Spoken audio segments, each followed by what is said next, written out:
Ẹ̀yin èèyàn ilé èwo lẹ ṣe àlàáfíà ni ẹwà gbogbo lè ń kọ́.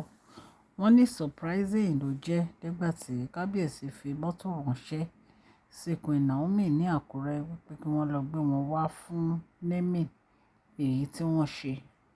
Wọ́n nígbà tí mọ́tò máa dé palace o, wọ́n ní empty mọ́tò ló dé palace. Wọ́n ní gbogbo àwọn tó dẹ̀ wà nínú palace ti ń expect Queen Naomi wípé wọ́n ń bọ̀ wá fún naming yìí torí àwọn àti Kabiyesi ti jọ sọ̀rọ̀. Wọ́n dẹ̀ ti sọ fún Kabiyesi pé àwọn máa wá. Wọ́n ní ṣùgbọ́n ìyàlẹ́nu ló jẹ́ fún Kabiyesi nígbà tí wọ́n rí Queen Naomi tí wọ́n rí empty car tó padà wá sínú palace tí kò sí èèyàn kankan ńbẹ̀. Wọ́n ní ìgbà tí bàbá Kabiyesi pe Queen Naomi àti ẹ̀gbọ́n Kabiyesi ọkùnrin wípé Queen Naomi ní wọ́n ní kí àwọn má mú Tadenikawo wá sí inú palace wípé ìyá àgbà ló ní káwọn má mú Tadenikawo wá. Wọ́n ní ẹ̀gbọ́n Kabiyesi dé kí ló dé tí wọ́n lè fi Tadenikawo sí Àkúrẹ́ kí wọ́n dẹ̀ máa bọ̀ káwọn nìkan wà. Wọ́n ní agreement wọn ní pé bóyá káwọn nìkan máa bọ̀.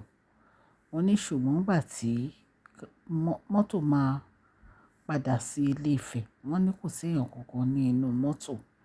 Wọ́n ní ó jẹ́ kí feelings Kabiyesi down. Ẹ rí pé gbogbo ìkómọ yẹn inú Kabiyesi ò dùn, wọ́n kàn jókòó ni bí ẹni tó yẹ pé wọ́n ń ronú àbí ìkan. Ẹyẹ yọlé. Gist tẹ̀ní nìyẹn káàbọ̀ sí Mashola Gist TV. Ṣé àlàáfíà ni ẹwà gbogbo lè ń kọ́? Orúkọ mi kò yí padà. À ń sọ ọ̀rọ̀ lórí celebrity gist, royal gist, politics àti gbogbo nǹkan tó ń ṣẹlẹ̀ ní agbègbè orílẹ̀-èdè bàbá wa ní ilẹ̀ Nàìjíríà. Ẹ̀yin èèyàn lè tẹ́ bá ti subscribe. Ẹ subscribe ó kẹ́dẹ̀ tẹ notification bell yín so that tá bá ti post any gist ẹ máa rí. Òkè ní ọlá yín á máa lọ. Ọlá yìí ò ní lọ ìsàlẹ̀ láéláé. À ń ṣe advertisement lórí channel yìí ní ọlọ́kùn òjọ̀kan. Ẹ kàn sí wa ní masholagistv@gmail.com lẹ́ẹ̀kan sí masholagistv@gmail.com.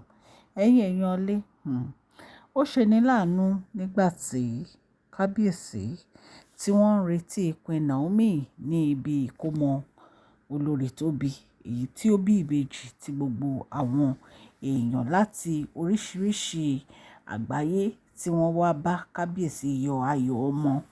Ẹ̀yin náà mọ̀ pé olórí tó bí àwọn ìbejì ní ọjọ́ Saturday yìí tó kọjá lọ́hùn tó dẹ̀ jẹ́ pé wọ́n ní tí àwọn ọmọ yìí ò bá pé oṣù mẹ́ta Kabiyesi ò lè rí wọn. Ṣùgbọ́n wọ́n decide láti ṣe ìkómọ nínú palace kí wọ́n fún ọmọ ní orúkọ. Gbogbo wa náà la gbọ́ nígbà tí wọ́n fún ọmọ yìí lórúkọ. Ṣùgbọ́n ọjọ́ ìkómọ yìí gangan òun ni Kabiyesi fi mọ́tò ránṣẹ́ pé kí wọ́n lọ gbé Queen Naomi wá sí ibi ayẹyẹ yìí. Wọ́n ní Queen Naomi ti sọ pé àwọn máa wá. Ṣùgbọ́n nǹkan tó yanu lẹ́nu ni pé ìgbà tí Queen Naomi sọ pé àwọn máa wá tán, ìgbà yẹn ni wọn ò rí Queen Naomi. Tó dẹ̀ yẹ pé àwọn family Kabiyesi gan wọ́n ti ń expect wọn bàbá wọn àwọn ẹ̀gbọ́n Kabiyesi gbogbo wọn náà expect Queen Naomi níbẹ̀. Wọ́n ní ìgbà tí wọ́n rí Queen Naomi ní ẹ̀gbọ́n Kabiyesi pé Queen Naomi ni wọ́n dẹ̀ ṣàlàyé fún ẹ̀gbọ́n Kabiyesi nǹkan tó ń ṣẹlẹ̀. Wípé ìyá àgbà ní káwọn má mú Tadenikawo wá sí inú palace. Ojú wọn ò ríran dáadáa. Wọ́n ní wọ́n dẹ̀ máa ń rí nǹkan. Ọlọ́run fún wọn ní ẹ̀bùn rírí. Wọ́n ní màmá yìí sọ fún Queen Naomi pé tí wọ́n bá wá sí inú palace pẹ̀lú Tadenikawo tó máa ṣẹlẹ̀ kò dáa. Wọ́n ní nǹkan táwọn rí nìyẹn. So wọ́n ní nǹkan tí Queen Naomi tí wọ́n sọ fún ẹ̀gbọ́n Kabiyesi nìyẹn. Wọ́n dẹ̀ ní pé okay pé kí wọ́n má mú Tadenikawo wá sínú palace káwọn nìkan wá.